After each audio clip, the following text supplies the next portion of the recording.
Hello, this is the Haunted Informer, and today I'm telling you about the year-long process of running a haunted attraction and building and all that stuff because I actually got to intern at a haunted attraction years ago, so I can tell you about some of it.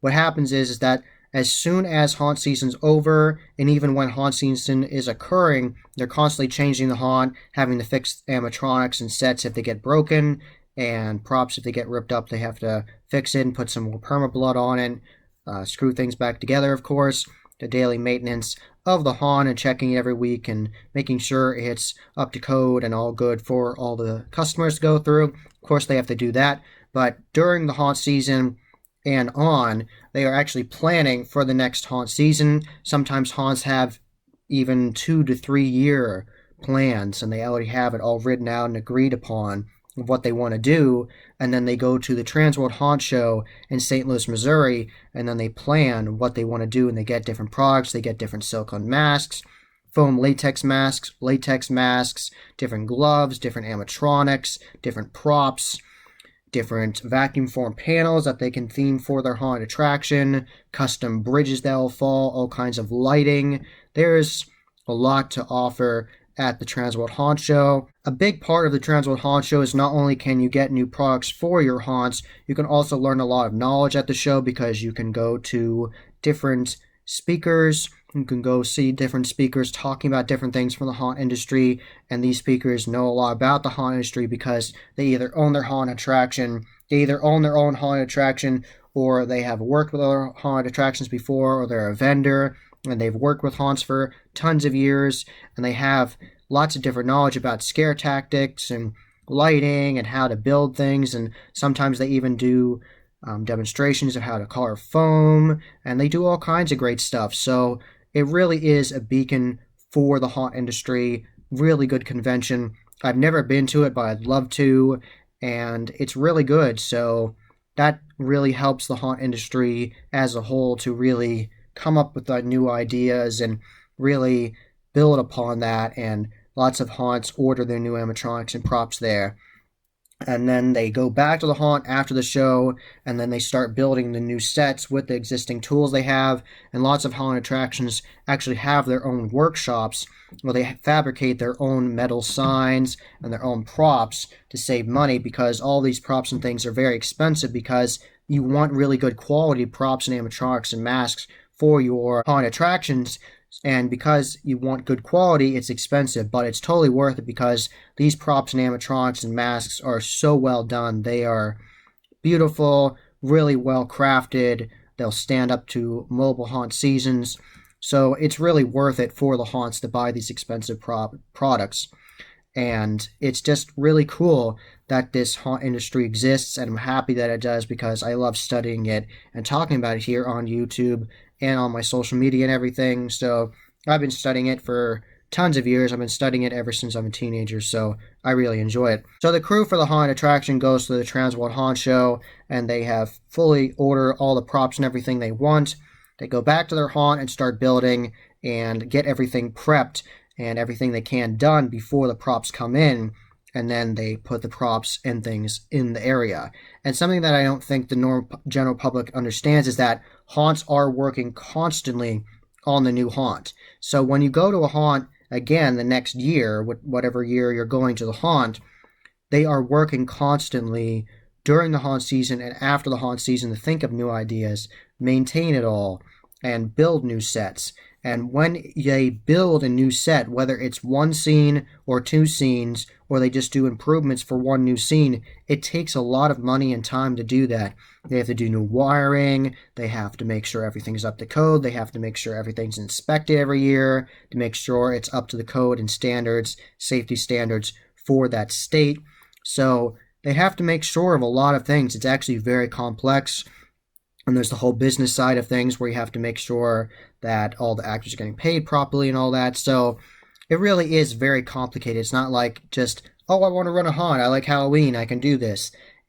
That is nice to have that passion for it, but you have to know a lot of things. It's not just, I like Halloween, I'm going to run a haunt. You have to know a ton of things. One of the last things haunted attractions normally do is put the blood on the walls or put the new props or animatronics in, because they normally have the entire set built and distressed and the way they want it, and then they put the blood on last and put the props in the area last, because a lot of props are standing and they just don't need the props in the area until it's fully built out, and then they put them in last. And when you go to a haunted attraction, the owners and the build crew have the potential to move around props and add different special effects and change the soundtrack after you go opening night. So let's say the haunt opens early September and you go opening night and it's September still, and you still are happy and it's almost fall and you are just happy about going to a haunt because you haven't for a long time. If you haven't gone to any off-season haunts, you go to the haunt that day opening night, and then you go again just for fun, just to see if it's changed at all, in October on a Friday. So a couple of weeks have passed since then, maybe even an entire month has passed practically. And lots can change. These haunts don't just work on them on the weekend when people are there. They work on them year-round, and they're working on them from Monday to Friday. It's a Monday to Sunday kind of thing. They're working every single day. They are working on the haunt, improving it, making sure things aren't broken.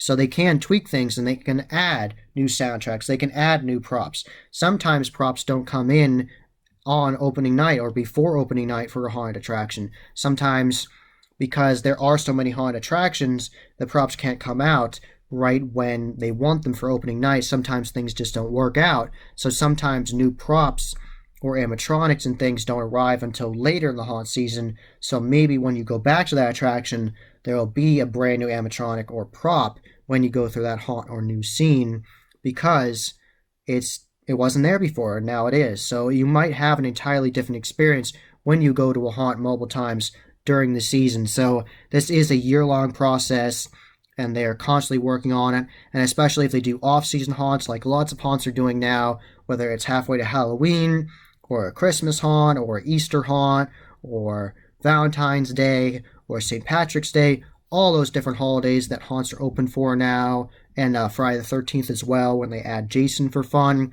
So all of that takes a lot of planning, a lot of process, a lot of money and time, and it's very meticulous, and it's not an easy industry to be in, but these people are very creative, and they love it, and they do a really good job, and they are constantly trying to improve their product and make a scarier, more enjoyable experience for you. Line management is another thing. Haunts are constantly looking at how they can make the flow of the crowd the best and entertain them the most with the midway, have games, have mini escape rooms, have all kinds of good food vendors, have all kinds of different merch for people to choose from.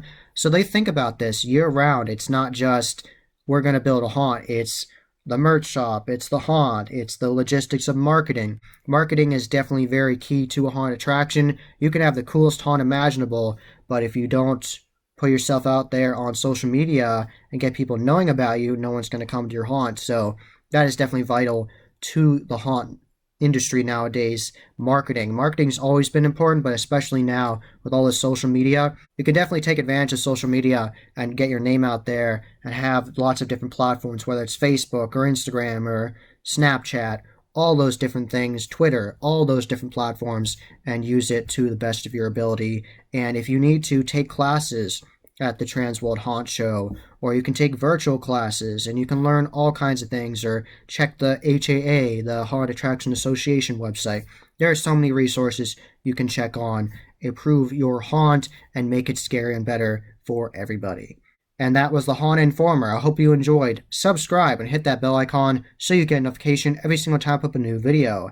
Give this video a thumbs up and share with your friends. And I'm on social media. I'm on Instagram, Facebook, and Twitter. You can find all those links in the description below. And as always, happy hauntings.